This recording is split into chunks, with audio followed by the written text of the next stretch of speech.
Medical కాలేజీలు ప్రైవేటీకరణకు వ్యతిరేకంగా ఆదోని వైసీపీ పార్టీ మాజీ ఎమ్మెల్యే వై సాయి ప్రసాద్ రెడ్డి ఆధ్వర్యంలో వైసీపీ పార్టీ అధినేత వైఎస్ జగన్మోహన్ రెడ్డి ఆదేశాల మేరకు ఈరోజు ఆదోని కొత్త బస్టాండ్ ఏరియా నుంచి కోటి సంతకాల సేకరణ ప్రజా ఉద్యమానికి ఆదోని మాజీ శాసనసభ్యులు Y Sai Prasad Reddy MLC doctor Madhusudan ముఖ్య అతిథులుగా హాజరయ్యారు. ఈ సందర్భంగా ఎమ్మెల్సీ డాక్టర్ మధుసూదన్ మాజీ ఎమ్మెల్యే వై సాయి ప్రసాద్ రెడ్డి కోటి సంతకాల ఉద్యమాన్ని గురించి కొన్ని ఆసక్తికర వ్యాఖ్యలు చేశారు. పేదవాడికి విద్యా వైద్యం యొక్క ప్రాముఖ్యతను గుర్తించి జగన్మోహన్ రెడ్డి రారితుల్లోనే మునుపెన్నడూ ఎరగని రీతిలో 17 మెడికల్ కాలేజీలకి శ్రీకారం చుట్టారని, దేశానికి స్వతంత్రం వచ్చి 70 సంవత్సరాల పైచులకు చరిత్రలో ఆంధ్రప్రదేశ్ సాధించింది కేవలం 12 మెడికల్ కాలేజీలే. అయితే జగన్మోహన్ రెడ్డి హయాంలో 17 మెడికల్ కాలేజీలకు శ్రీకారం చుట్టిన ఘనత జగన్మోహన్ రెడ్డికేనని, అలాంటి మహోన్నత బృహత్ కార్యానికి నేటి కూటమి ప్రభుత్వం తూట్లు పొడుస్తూ పీపీపీ విధానం అంటూ ప్రభుత్వము ప్రైవేటు భాగస్వామ్యంతో అంటూ కళ్ళబొల్లి కబుర్లు చెప్పడం ఎంతవరకు కరెక్ట్ అని, పూర్తిగా ప్రభుత్వ ఆధీనంలో నడుస్తుంటేనే ప్రభుత్వ ఆసుపత్రుల్లో పేదవారికి దక్కని వైద్యం అంటూ మనం ప్రతినిత్యం చూస్తూ ఉన్నాం. మరి అందులో ప్రైవేటు వ్యక్తుల ప్రమేయం ఉందంటే ఇక పేదవాడికి వైద్యం దొరుకుతుందా అనే ప్రశ్నను సంధించారు వారు.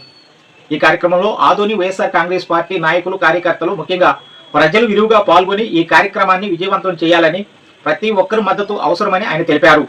ఈ కార్యక్రమానికి వైఎస్ఆర్ కాంగ్రెస్ పార్టీ జిల్లా ఉపాధ్యక్షులు Chandrakant Reddy, municipal chairperson CH Lokeshwari, YSRCP రాష్ట్ర అంగన్వాడీ కార్యదర్శి శ్రీలక్ష్మి, ఆదోని ఎస్సీ సెల్ అధ్యక్షులు ఉలిత్ర ఏసేబు, ఆదోని ప్రచార కార్యదర్శి పరిగల నారాయణ, పార్టీ సీనియర్ నాయకులు మండగిరి చంద్ర, మాజీ మున్సిపల్ చైర్మన్ దేవదాసు మరియు పార్టీ నాయకులు, కార్యకర్తలు పెద్ద ఎత్తున హాజరయ్యారు.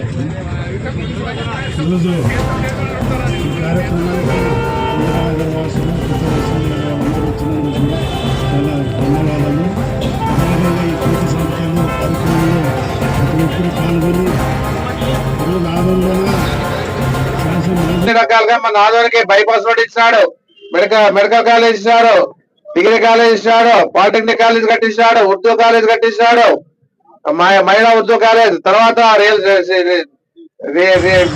కార్యకల్లోన రెసిడెన్షియల్ కూడా కట్టించాడు. ఏది కూడా వెనుకడికి వేయలే జగన్మోహన్ రెడ్డి. ఎప్పుడు కూడా ఏదైనా కావాలంటేనే అన్ని విధాలుగా చేసేవాడు. మైనార్టీలు కూడా ఈద్గా కూడా శాసనం చేశాడు.